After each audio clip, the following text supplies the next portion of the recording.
வணக்கம் மக்களே! வாங்க சாப்பிடலாம். பொன்னாங்கண்ணி கீரையில நெறைய மருத்துவ பயன் இருக்குங்க. பொன்னாங்கண்ணி கீரை பறிச்சுட்டு வந்து கட் பண்றதுக்கு முன்னாடி நல்லா வாஷ் பண்ணிடுங்க. மோஸ்ட்லி காய்கறி வந்து நம்ப கட் பண்றதுக்கு முன்னாடி கழுவிட்டீங்கன்னா, அதில உள்ள சத்து வந்து அவ்வளவா போகாம இருக்குங்க. பொன்னாங்கண்ணி வந்து கீரை எப்படி நீங்கன்னா, வாரத்துக்கு ஒரு டைமாவது எடுத்துங்க.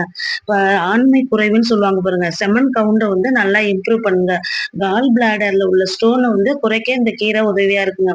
வறட்டு இருமல்ன்னு சொல்லுவாங்க பாருங்க. ட்ரை காஃப் உள்ளவங்க, கண் எரிச்சலா இருக்கு. இதுபோல உள்ளவங்க நீங்க வாரம் 1 டைம் இல்ல 2 டைமாவது நீங்க எடுத்துக்கலாங்க.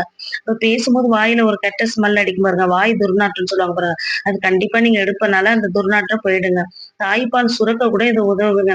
இப்ப குழந்தைக்கு பால் குடுக்கும்போது பால் சரியா வரமாட்டுது அப்படின்னு சொல்றாங்க பாருங்க. அவங்க கூட நீங்க எடுத்தீங்கன்னா, கண்டிப்பா பேபிக்கு வந்து நல்ல மில்க் செக்ரீஷன் ஆகுங்க. அடுத்து வந்து வாய் புண்ணு, வயிற்று புண்கள்ன்னு சொல்லுவாங்க பாருங்க. அதுக்கு நீங்க வந்து இந்த சார வந்து பசும்பால்ல கலந்து கூட எடுத்துட்டீங்கன்னா, ரொம்ப நாள் உள்ள வாயில புண்ணு, வயித்துல புண்ணு உள்ளவங்க கண்டிப்பா இது கியூர் ஆயிடுங்க. பிடிச்சிருந்தா லைக் பண்ணுங்க.